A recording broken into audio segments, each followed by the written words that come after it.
On April 2nd, 2012, in a quiet Phoenix suburb, Sarah Collins stumbles upon a secret that would shatter her world. What she discovers in her own home will lead to betrayal, deceit, and ultimately, death. As the truth unravels, a deadly confrontation ensues, leaving the community in shock and the Collins family in ruins. Sarah Collins had always considered her marriage to James as stable and unshakable. For the past 12 years, they had built a life that many in their suburban Phoenix neighborhood envied. Their home was a spacious 2-story house with a well-kept lawn and a garden that Sarah tended to with care. Their daughter, Emily, was a bright and cheerful 14-year-old who excelled in school and spent her afternoons playing soccer with friends. Life was good, or so it seemed.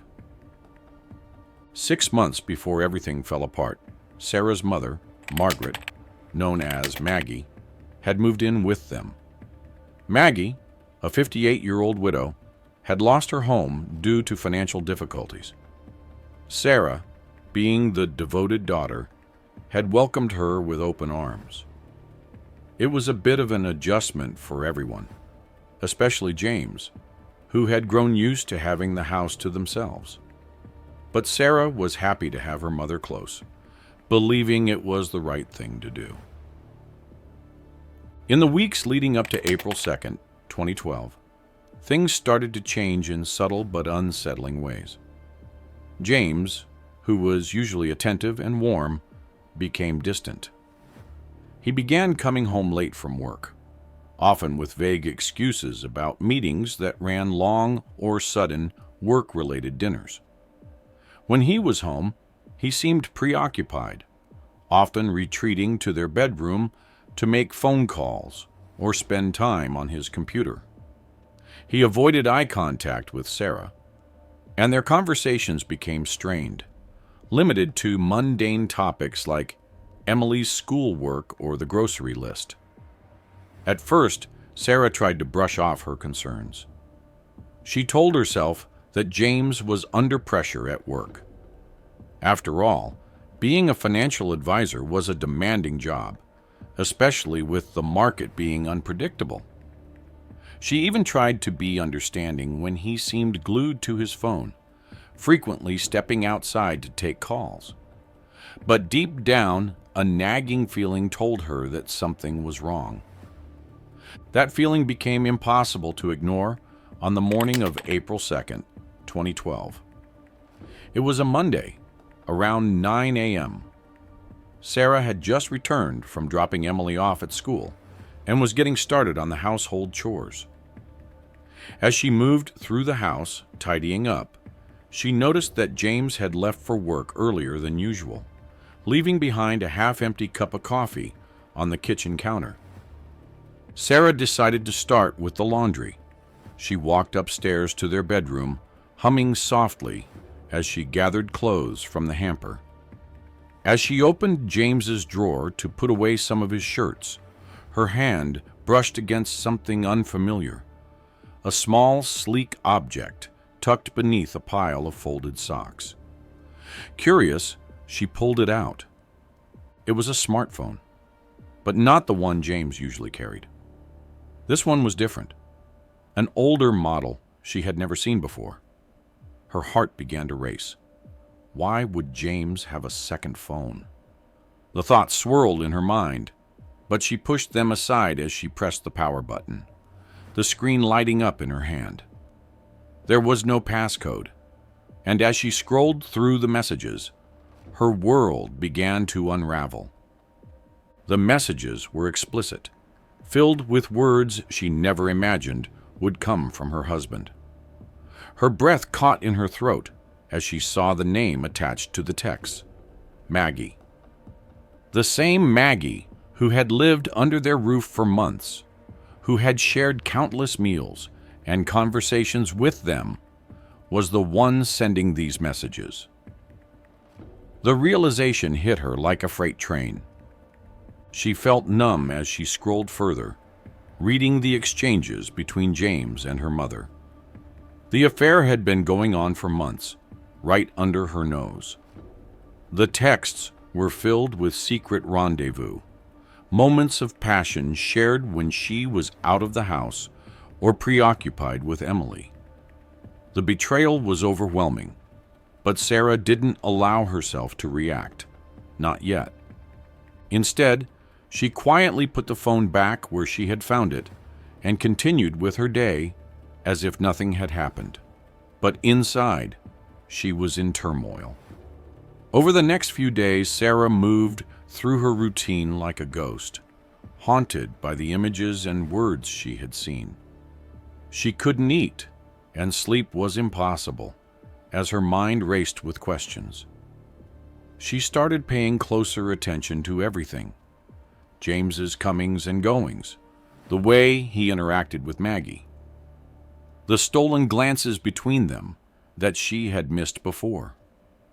On April 3rd, 2012, around 7 p.m., while James was out, Sarah went through his phone logs, piecing together the timeline of the affair. Each call, each text, each meeting added another layer to the betrayal. She found herself replaying moments from the past months, now seen in a different light. The nights James had come home late, the times Maggie had seemed unusually cheerful, the times she herself had been so oblivious. It was all there, clear as day, and it drove her to the edge of sanity. By April 5th, 2012, the weight of what she had discovered became unbearable. The tension in the house was thick, and every interaction with James and Maggie felt like a charade. Sarah could barely look at them without feeling the urge to scream, to confront them, to make them feel the pain she was enduring. But she didn't, not yet. Instead, she continued to gather evidence, every detail adding to the anger and hurt that was festering inside her. She was meticulous, checking everything from credit card statements to email logs, building a case in her mind. She was waiting for the right moment, the perfect time to reveal what she knew and demand answers. But as the days passed, she realized that this was not just about confrontation, it was about survival. April 7th, 2012, was a Saturday. The day passed in a blur, with Sarah going through the motions of a normal weekend. But inside, she was unraveling. The constant deceit, the betrayal by the two people she trusted most, had pushed her to a breaking point. By the time the evening came, Sarah had made a decision. She would confront them, and whatever happened next would be out of her hands. April 8th, 2012, started like any other day, but by nightfall, it marked the end of everything Sarah Collins believed in. The day was uneventful, with the usual routine of dinner, homework, and house chores. But beneath the surface, Sarah was bracing herself for what she knew was coming. By 9:30 p.m., the house was quiet. Emily, their 14-year-old daughter, was asleep in her room, unaware of the storm about to break. James sat in the living room, reading a book, completely oblivious to what Sarah had discovered. At 10 p.m., Sarah walked into the living room, her heart racing, but her expression cold and determined. She placed the hidden phone she had found days earlier on the coffee table in front of James. The phone, an older model she had never seen before, held the evidence of his betrayal. James looked up, surprised to see her standing there, and his surprise turned to shock as he recognized the phone. He asked what it was, his voice uncertain. As he unlocked the screen and saw the messages, his hands began to tremble. The messages were explicit, filled with details that left no doubt about what had been happening. The sender was her mother, Maggie, and the affair had been going on for months. Sarah demanded an explanation, her voice cold and controlled. She wanted to know how long this had been going on. James, caught off guard, tried to deny everything. He claimed it wasn't what it looked like, and that there had to be some mistake. But Sarah was not swayed. She had seen everything: the messages, the secret meetings, the lies. There was no way out for him. Realizing he was cornered, James's defenses crumbled. He looked away, unable to meet her eyes, and admitted that it had been a mistake, a moment of weakness. He insisted it didn't mean anything, that he had never intended to hurt her. But his words only deepened Sarah's anger. How could he call months of betrayal a mistake? How could he have carried on this affair with her mother right under her nose? As the tension in the room escalated, Maggie, who had been lying in her room, heard the raised voices and entered the living room. She had been trying to ignore the growing tension, but now she couldn't stay away. When she saw the phone on the table and the look on Sarah's face, she knew that the secret was out. Maggie asked what was going on, her voice trembling as she took in the scene. Seeing her mother standing there only fueled Sarah's anger. She lashed out, accusing Maggie of betrayal, demanding to know how she could do this to her own daughter after everything Sarah had done for her. Maggie tried to defend herself, explaining that she had been lonely and vulnerable, that she had never meant to hurt Sarah. But her words only added fuel to the fire. The argument intensified, with accusations and justifications filling the room. James attempted to calm Sarah down, telling her they needed to talk about this rationally. But Sarah was beyond reason. The betrayal was too deep, and the wounds were too fresh. She felt the anger building inside her, threatening to consume her. At 10:45 p.m., as the argument reached its peak, Sarah's gaze fell on a heavy silver candlestick sitting on the mantel above the fireplace. Without thinking, she grabbed it. The cold metal was heavy in her hand, and she turned back to face her mother, who was still trying to explain herself. Sarah's mind raced with thoughts of how Maggie had ruined everything. In her anger, she swung the candlestick with all her strength. The room echoed with a sickening thud as it connected with Maggie's head. The impact was immediate and fatal. Maggie collapsed to the floor, her body crumpling, and blood began to pool beneath her head, staining the carpet. James, horrified, rushed to Sarah's side, his mind struggling to process what had just happened. He asked her what she had done, his voice shaking with fear and disbelief. But Sarah didn't respond. She stood frozen, the candlestick still in her hand, her eyes fixed on her mother's lifeless body. The realization of what she had just done began to sink in, but it felt distant, like she was watching it happen to someone else. James insisted that they call the police, saying they had to tell them it was an accident.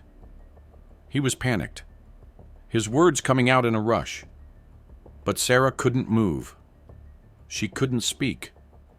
All she could do was stare at the scene in front of her, the broken body of the woman who had given her life, now lying dead because of her. The silence in the room was deafening, broken only by the sound of James's frantic breathing. They spent all night trying to clean up the place and make it look like an accident. On the morning of April 9th, 2012, the Collins house was eerily quiet, with the events of the previous night hanging over it like a dark cloud. At 7:30 a.m., James finally made the call to 911.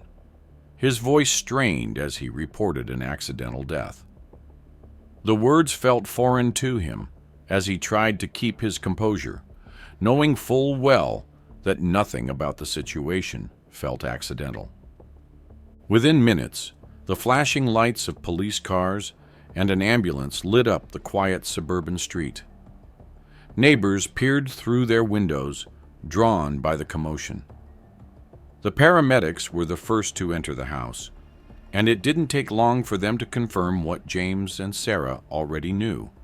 Maggie was dead. But as the paramedics stepped back, Detective Michael Reyes stepped in.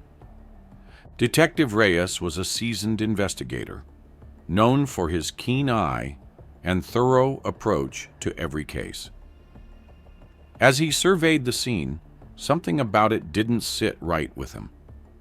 Maggie's body was positioned too neatly at the top of the stairs, her head resting in a way that seemed like she slipped and fell. The candlestick, the supposed weapon, lay nearby, but there was no sign of a struggle, no overturned furniture, no broken items. The story James had relayed to the 911 operator, that Maggie had fallen in front of the stairs while rushing, felt too rehearsed, too convenient.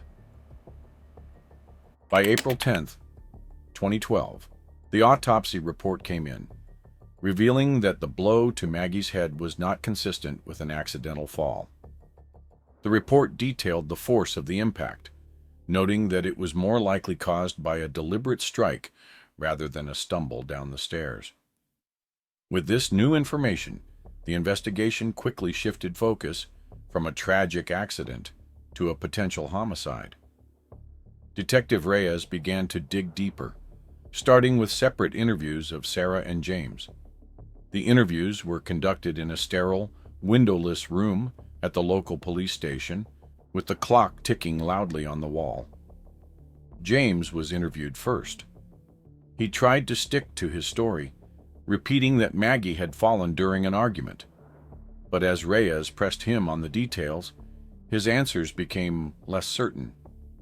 He stumbled over timelines, contradicted himself, and appeared increasingly agitated. On April 11th, 2012, Sarah was interviewed. Initially, she maintained a calm demeanor, echoing James's account of what had happened. But Reyes noticed the slight hesitation in her voice, the way her eyes darted around the room as she spoke. He knew she was hiding something. He pushed further, asking about the nature of her relationship with Maggie, and if there had been any tension between them. Sarah tried to keep her story straight, but Reyes could see the cracks forming. As the investigation continued, Reyes began to piece together the real story. By April 15th, 2012, he had unearthed the affair between James and Maggie. The revelation changed everything. Reyes now had a motive, one rooted in betrayal, anger, and deep personal pain. The affair added a new layer of complexity to the case, and it became clear that this was not just a simple domestic incident, but something far darker. The pressure mounted, and Sarah began to unravel. The once calm, composed woman started to crack under the weight of the investigation. On April 17th, 2012, during a second round of questioning, she could no longer keep up the facade. The truth spilled out in a tearful confession. She admitted to killing her mother in a fit of rage, but insisted that it wasn't premeditated. It had been a crime of passion, driven by the overwhelming betrayal of discovering her husband's affair with her mother. With Sarah's confession, the case moved swiftly toward trial. The trial began on June 3, 2012, at the Maricopa County Courthouse. The case had drawn significant media attention due to the salacious details of the affair and the shocking nature of the crime. The courthouse was packed with journalists, curious onlookers, and those who had followed the story from the beginning. The once quiet life of the Collins family was now public, dissected in front of the world. The prosecution, led by Assistant District Attorney Rachel Martinez, presented Sarah as a woman consumed by cold-blooded rage. Martinez laid out the evidence methodically, starting with the details of the affair and leading up to the events of that fateful night. She described Sarah's actions as calculated, arguing that the blow to Maggie's head was delivered with intent, not in the heat of the moment. Martinez pointed to the autopsy report, the neatly staged crime scene, and Sarah's initial attempts to cover up the crime as proof that this was no mere accident. The defense, however, painted a different picture. Sarah's attorney, Jonathan Fields, portrayed her as a victim of emotional abuse, pushed to the brink by the betrayal of her husband and mother. He argued that Sarah had been a loving wife and daughter, but the discovery of the affair had shattered her world. Fields contended that Sarah's actions were not those of a cold-blooded killer, but of a woman who had been driven to a breaking point by circumstances beyond her control. He spoke of her emotional turmoil, the deep sense of betrayal, and the unbearable pain that had clouded her judgment. Throughout the trial, witnesses took the stand, painting a picture of the Collins family that was far from perfect. Neighbors, friends, and even relatives testified about the tension in the household, the arguments, and the growing distance between Sarah and James. It became clear that the marriage had been unraveling long before the murder. On June 10, 2012, the prosecution called on forensic experts to testify. They detailed the findings of the autopsy, explaining the force required to inflict the fatal blow and how it was inconsistent with an accidental fall. They also discussed the positioning of Maggie's body, the blood spatter analysis, and other forensic evidence that pointed to deliberate action. The defense countered with character witnesses who spoke of Sarah's kind nature, her dedication to her family, and how the affair had devastated her. They described her as a woman who had been pushed beyond her limits, suggesting that her actions were the result of a temporary loss of control rather than premeditated intent. The trial reached its climax on June 16, 2012, when both the prosecution and defense delivered their closing arguments. Martinez reiterated her stance that Sarah had acted out of cold-blooded rage, driven by a desire for revenge. She urged the jury to see past the emotional pleas of the defense and focus on the facts. Fields, on the other hand, pleaded with the jury to see Sarah not as a murderer, but as a woman who had been broken by betrayal, someone who had made a terrible mistake in a moment of unbearable pain. On June 18, 2012, after 2 weeks of testimony, the jury deliberated for only a few hours before returning with their verdict. The courtroom was tense as the verdict was read, guilty of second-degree murder. The sentence was handed down swiftly. 25 years in prison without the possibility of parole. As the sentence was announced, Sarah sat motionless, her face pale and devoid of emotion. The once seemingly perfect life she had built was gone, replaced by the harsh reality of what she had done. James, sitting in the gallery, looked on in silence, knowing that his actions had set in motion the events that led to this day. As the story of Sarah, James, and Maggie came to a close, it left lingering questions about the nature of love, trust, and betrayal. Could Sarah have found a different path if she had confronted the truth sooner? And what of James, who lost everything because of his own indiscretions? We many never know. But there are some other cases that the evil done in them seem justified. Take a look at the case of the narcissistic stepdad, who abuses teenage stepdaughter, and when mama finds out, she takes revenge. Don't forget to leave a like and subscribe for more.